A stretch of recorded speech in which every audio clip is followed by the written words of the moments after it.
Switch gears a little bit. You had brought up friend.com this week. The AI hardware space has been one that's been fairly inactive for a couple of months at this point, at least consumer hardware. It sounds like they're announcing this summer a launch, correct? Yeah, so as of their website was as stated by them under development, but they're going to begin shipping July 30th, 2025. That's kind of what the statement is on friend.com right now. Yeah, I think there's several interesting facets of this. I mean, the most notable kind of consumer AI hardware news since we last spoke about this has been Humane's sell to HP at a Yeah, relative loss, right? I mean, they kind of yeah, salvaged it, but basically it was an acqui-hire on top of a failed, meaning that with all sincerity, business. And so I think it's tough. I mean, I think there are external challenges that they will face, but even shelving those for the moment, I'm just slightly skeptical that the consumer adoption curve in anything beyond a smartphone is going to be enough to sustain yeah. a hardware business. Hardware businesses are very hard. Hardware consumer businesses are very hard. And even if you reach some modicum of success, you can, unfortunately kind of arrive at a early demise just because you miss estimates, right? You overorder or you underorder. Like delivering an actual physical good takes operational efficiency that I'm Mhm. not sure is well suited for the AI world at the Yeah, moment. yeah. I do think there is an interesting case that I've seen mentioned a couple of times of having it's not marketed this way, so I doubt it's gonna actually like land this way, but it does feel like there is a pivot possible on what friend.com and this product is that's oriented towards like senior living or even like much younger youth. Yeah. Where like that makes a lot of sense. It's just this thing is marketing itself as like I'm your like side by side therapist, basically, which people are already doing with ChatGPT. Right.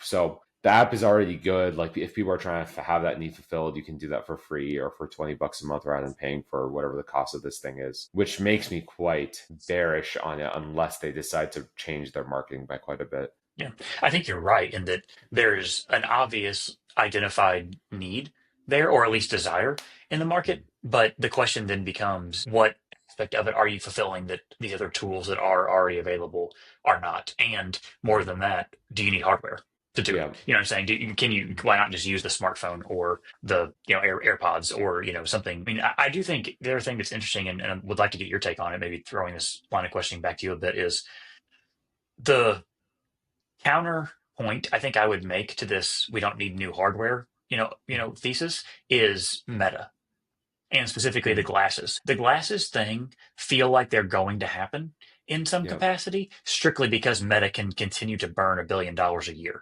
on it. And Yeah. even if they're not doing it in like reality labs or like whatever they call their kind of metaverse initiative, a new form factor that is glasses, given the progress of that technology over the last couple of years, feels inevitable to Yeah. me. I don't know if it'll reach mass adoption, but it does feel inevitable, at least in some respects. So curious how that lands on you. Yeah, I agree. I'm someone who's like I'm quite enthusiastic about the idea of smart glasses becoming like a normal thing. Like the Ray-Ban Meta glasses, I was like constantly like bring this to market. I was really impressed by Meta's just general speed on the wearable space, where the Ray-Ban Meta glasses are like when they were first announced, they're effectively just like a speaker and a mic on a glasses frame. Like the eyes, like the lenses weren't doing anything interesting. But that those have since evolved to like work with a neural wristband. There's projections out of that like lens space that can actually show you information.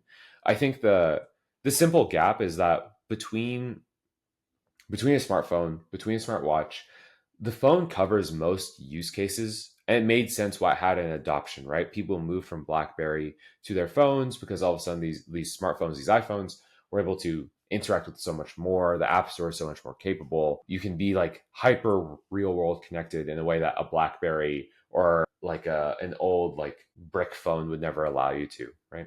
The problem is, I think there's no specific use case right now that these smart glasses are fulfilling that a phone cannot, right? And a phone is just such a fundamentally convenient tool, right? Where if I'm what do glasses get you, right? They get you like an omnipresent recorder and viewer. But at the same time, like to get an omnipresent recorder and viewer, you can get that in a more like privacy comfortable way by just having your phone film something or pressing a record button on your phone, whatever it may be, right? You don't need to be recording and seeing stuff all the time digitally. Most people get by recording and seeing stuff manually, if that makes Yeah. sense. Yeah. And so right now there's not a use case that someone says like, "Oh my god, I have to be included in my group because my group all has smart glasses to do XYZ thing." That's Yep. not real yet, you know? Yep. No, I think so. I think the challenge with any new hardware device, these glasses included, even if I do think they're going to be a thing, they almost feel like complements to the Mm, ecosystem that revolves around the smartphone instead of yeah, a replacement for the smartphone. Like yeah, I could see a situation in which I want the glasses because I don't want to carry my phone on the yeah, beach, in a pool, on a walk, those kind of mhm, things. The challenge with that paradigm is that you have your watch. So I yeah, don't know that you need both. I guess the pro argument for the glasses would be if it really can do better visuals than the yeah, watch because of screen limitations, it can project things, like whatever the case might be. mhm, Maybe that is the hero use case, right? Maybe yeah, there's a hero use case in which it's like there's this weird intersection of I don't want to carry my phone, but I do want to have access to a 12-inch screen, and I can get yeah, that via projection in the yeah, glasses. And so I am thinking about like things in which carrying around the brick of a phone that you kind of have to, right, in your pocket or otherwise, is simply inconvenient. Or the yeah. form factor you prefer is glasses, but Yeah, we'll see. it's just like it's simple like entrepreneurship, you know. It's just like there's no significant pain point with the idea of a smartwatch or a smartphone that justifies a new medium yet. Like I think if you were to exist in a world where stuff was just more hyper connected and like your technology being reactive slash proactive were a more common thing, then maybe like hey, a light form factor that's able to like interact with other digital things in your surroundings in a trivial fashion or notify you about them in its like minor or insignificant way. Interesting, you know, like conceptually there's something there. But right now, Mm. like a smartphone is perfectly enough for sending messages, taking photos, searching the web, you know, which is fundamentally what it all comes down to. Yeah. One of the primary reasons I remain not really bullish or even optimistic on the space, Mm-hmm. but just kind of convinced of the fact of its inevitability, is there is so much business incentive to have it work that it's almost worth whatever dollars invested to make it happen. Say Meaning, more on that. if you could finally get to a position in which consumer adoption of this omnipresent thing that can flash messages in front of people's eyes, Mm-hmm. whenever they're awake, basically, that is more accessible than the smartphone. You've kind of pushed a new lever on attention, right? And there's just go ahead. Yeah, go ahead. There is this Instagram meme I saw like maybe a year or two ago whenever the Apple Vision Pro was hot, where it's two friends, they're both like sitting and just talking and catching up, and like one's like super like heartbroken about something or another, and the other is trying to pay attention to her, but she has the Apple Vision Pro on, and it's like Subway Surfers on one eye, it's like news and politics scrolling on the other Sure. eye, like an ad pops up saying hot moms in your area in the center of the screen,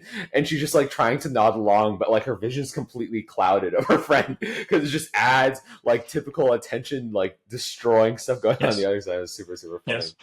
No, I know. I actually just finished a book not long ago. I'll plug it quickly here. It's called The Siren's Call by Chris Hayes. And it basically, the central punchline of the book is attention is the most valuable commodity in the world, and all the business incentives have aligned around capturing attention, especially Mm-hmm. consumer, whether it be entertainment or professional, right? I mean, basically, it's just time spent on apps, time spent on X is kind of the clearest way to kind of extract value from that. And so I just think that, yeah, if you can get another medium into people, whether it's, classes or similar, I just think there's too many dollars working on trying to make that happen to ever let it really die. And again, it may Yeah, morph from something else, right? It may not be glasses per se as the form factor, but I guess omnipresent is kind of the yeah, goal, right? Of yeah. of many of these kind of companies. Got a little